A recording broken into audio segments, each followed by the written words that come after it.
Alright, MrSotko here, and welcome back to another Warcraft 3 replay cast. Today it's a 1 vs 1 on Amazonia between our red human player, and I still really don't know how to say this guy's name. I always say Gusch, because that's a funny name. Gusch is really funny. It's probably just Gusch or Gusch or something, but Gusch is way funnier, so that's who he is to me. Down on the bottom is our blue orc player, Grubby, and I don't mean any disrespect to this guy, because I've actually casted him numerous times. Really great player, so really like casting his games as well. And we will speed this on up to the 8x mark, to the 2-minute point of the game, and all the good stuff starts to happen. All the heroes come out. And going to be a Blade Master for Grubby, and an initial Blood Mage for Gusch. And that will likely be followed up with a Paladin, as you can transfer mana to your Paladin, steal it from your enemies, transfer it to your Paladin, and then continuously heal with your Paladin. And it gives your Paladin a huge amount of mana, and keeps it going for a while. I kind of want to say it like Donald Trump, huge amount of mana. And you just kind of remove the H. Like if you want to talk like Donald Trump, you just straight up remove the H. It's just huge at that point. That's how you do it. Gets a Ring of Selling for Grubby. Blood Mage, excuse me, gets a Circle of Nobility. And so I imagine, I would like to bet that it's going to be a Paladin, but I would also not be surprised if it is a Mountain King. You can also transfer, of course, mana to a Mountain King and Stormbolt away with that. So we'll see what he decides to do. I always really liked the Blood Mage strategy. I didn't really see it for a while in my replays, and then I just seen a whole bunch of them. Like everybody was just uploading with their Blood Mage / Paladin strategy, and it was just super good. I found it to be really effective. Banishment there on a Forest Troll, stopping Grubby and inconveniencing him for a little bit. That will actually last quite a little while. And we'll keep him from killing that, and also keeping him from that level 2, which he just got from a footman instead. So either way, Blood Mage will now get the Forest Troll there for a little bit of experience. My life for the Horde. And Grunt's now moving back. Grunt's going to soften up the footman a little bit there for Grubby. And for anybody that doesn't know, because I'm going to actually upload these probably like essentially one at a time, I am casting 7 replays in a row today. I'm finally getting rid of, I don't want to say getting rid, but of casting all of my uncasted Grubby replays that I had developed. I think I ended up casting and downloading like 20 or 30 Grubby replays, and slowly casted them all, and there were 7 left, and these are kind of the riffraff left. These are not necessarily bad games, but they were just short games, and sometimes people don't like short games, but I kind of do. I like short games, I like long games, but I think sometimes people associate short games with bad games, like someone made a real big mistake, and that's not necessarily true. It is and it isn't. And that also could mean that somebody played so well that you lost a game, that the other person lost a game quickly. And so that's what people have to keep in mind, is that just because it was a short game doesn't mean it wasn't a win for the player who won the game. So you can always learn something from every replay. Grunt's a little indecisive there about what to attack.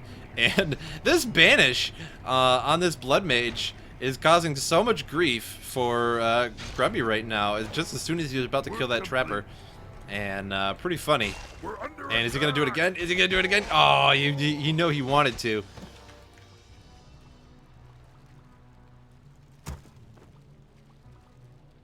And now Grubby coming around the side here wants to keep that salve on a little bit longer by the looks of it, so he's going to try and stop him as late as he can. And he could come around here and actually do quite a bit of damage to the Blood Mage.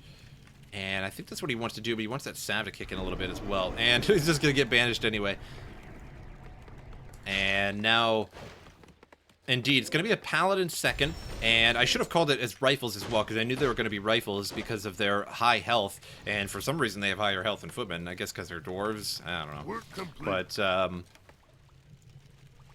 so basically, what you do is you steal a bunch of mana. For anybody that doesn't know, I guess this is something that you might not be able to know, but the Blood Mage can actually go over maximum mana when you are draining mana with the Blood Mage. So then you can actually take that mana and cast it on one of your heroes or an allied hero, and you will actually transfer mana from your Blood Mage to the Paladin, for example. And so the Paladin can just simply heal over and over and over, and you can give him a tremendous amount of mana that you would otherwise be totally unable to do.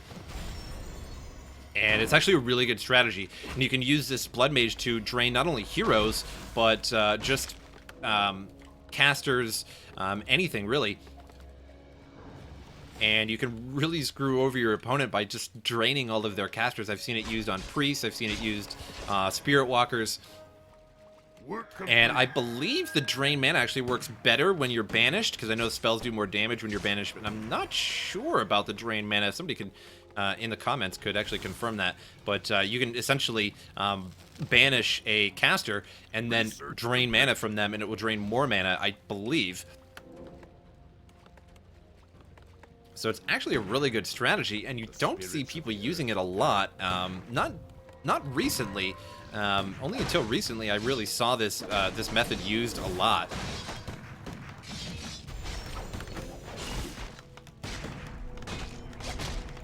And one grunt in the middle of everything here. Gonna go down pretty quickly, try and get a rifleman here, but all the banish on these rifles, keeping them alive.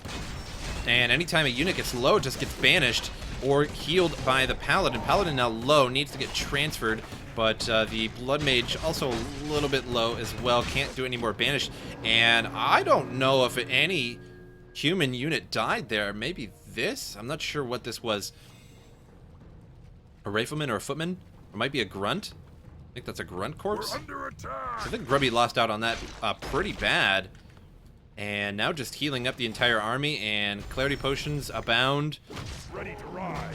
Wand of Illusion dropped for Grubby there.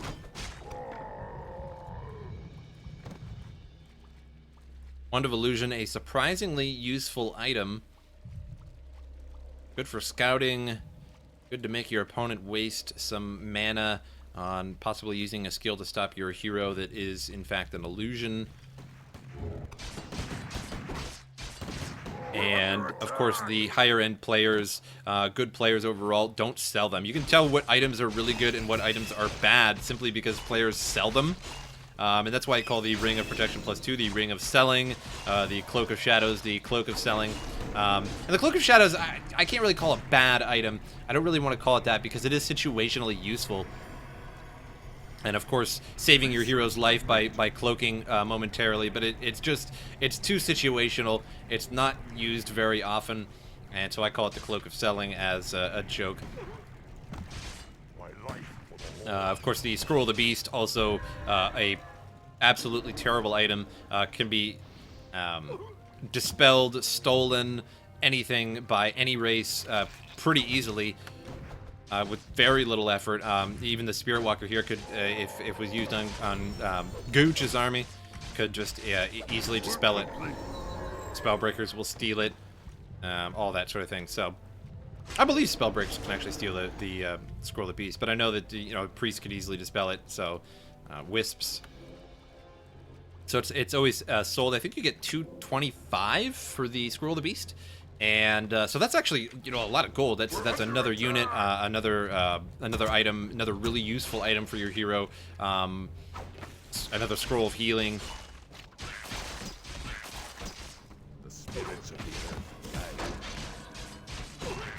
And Tome Agility there for the Blade Master. And now all the peasants in on the mix as well. And some Spirit Link going out. Grubby going back to the edge here. Gonna get hit by a bunch of creeps as well. So Grubby's not in a good spot at all. Yeah, Grubby needs to get out of there. Gonna get is his Blade Master surrounded? I think it is. And he's about to get mana drained, and he just barely hit the Windwalk before that drained him below the Windwalk mana there. I think he was at 75, and so like a second of that mana drain there would have brought him below. And so Grubby in a little bit of trouble here, transferring some of that mana back to the Paladin. Paladin just healing up units.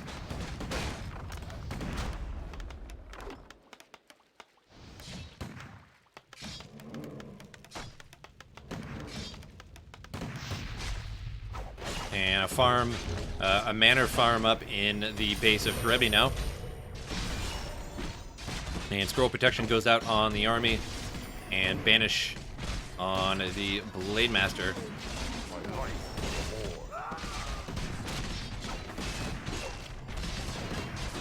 And sapping away that mana over and over on the Blade Master. Shadowhunter also completely manaless.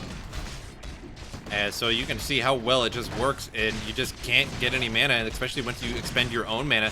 Just no mana, absolutely at all. You only stole 11 there, but that's no more heals for the Shadowhunter, and Shadowhunter alone is honestly just an auto attack, and not a very strong auto attack at that. Actually rather weak, 23 to 29. And the Blood Mage itself, 27 to 33, so a little bit better, although he is level 3 admittedly. So it basically turns the Shadowhunter into a pure auto attack. You might as well just have an expensive unit out in the field that simply levels up, or in other words, I guess, hero. But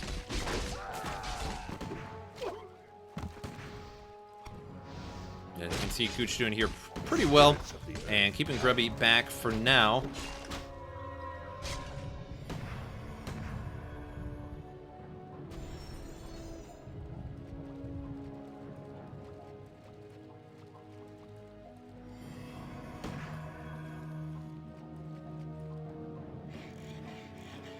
Grubby will attempt to recreate the Voodoo Lounge. Unfortunately, always on the outskirts of the base, and very easily destroyed. And Manor Farm will go down here shortly. Salves needed super badly. 16 health there. Chain Heal healed that up a little bit. And a Healing Wave. We'll keep the units going for now. And Renegade Wizard Camp here going to go down. And Paladin will pick up the Sabi Mask. And so that is just going to be tremendous for the Paladin. That's going to be even more mana. And Sentry Ward's Legal Map Hack for Grubby. Not going to be that useful. Not a lot of nothing stealth. Of course, seeing your opponent is always a good thing. And Sabi Mask, probably one of my favorite items to pick up. Of course, Claws of Attack plus 12 and such are always really good too. But I think Sabi Mask is probably one of my top favorite items to get in the game, because it just works for any hero. Any hero in the game that uses any kind of mana, which is like all of them. It works well for. 50% mana regeneration is just tremendously useful. As you can see, it looks like he has Brilliance Aura on, and that's not even including the fact that the Blood Mage can just toss all of his mana onto the Paladin. So right now the heals will pretty much be indefinite for a long while, and who knows how long they can keep up the healing here. Our town is under attack. Not a lot of mana on Grubby's unit, so not a lot to steal, to be quite honest there. But the Blood Mage is at full capacity. Blood Mage going to banish himself for a moment. Will steal the remaining from the Shadowhunter, which took a split second. And banish all over the Blade Master. Keeps him out of the battle over and over. And any unit the Blade Master attacks pretty much gets banished, or the Blade Master itself gets banished. And any unit that gets low, just banish, and it lasts 20 plus seconds in banish land and can't be attacked again without some kind of magic attack, which Grubby just doesn't have at all. And the Shadowhunter is basically down to being an auto attacker, so I think this is a big mistake by Grubby to actually go Shadowhunter. Of course, Shadowhunter is a really great unit overall, hero overall. just when it has no when it has no mana, it's simply just an auto attacker. And if you're just gonna have an auto attacker, you might as well have a Tauren Chieftain, in my opinion, and at least have that endurance aura on your units. And this might be the end of Grubby here, down to nothing and down to just auto attacking. Although Blademaster, one of the best auto attacker in the game, but just can't handle it. And that is a really good strategy of the Blood Mage and Paladin combo. And when I first started casting Warcraft 3, I didn't really see that a lot, and it was about halfway through, maybe Warcraft 50 or so, then I seen a lot of people start actually using that, and I was just really surprised at how effective it was. Out of all the time I was playing Warcraft 3, I never really thought to do that in the way that it's done. I used to use Banish, Drain Mana, of course, but never in this particular manner. And it was just, I just find it to be a really incredible strategy against any race. You just have no mana. Any casters you bring out have no mana, and you have all of the mana. So it's just a really great strategy. Hope you guys enjoyed it, and I will see you guys next time.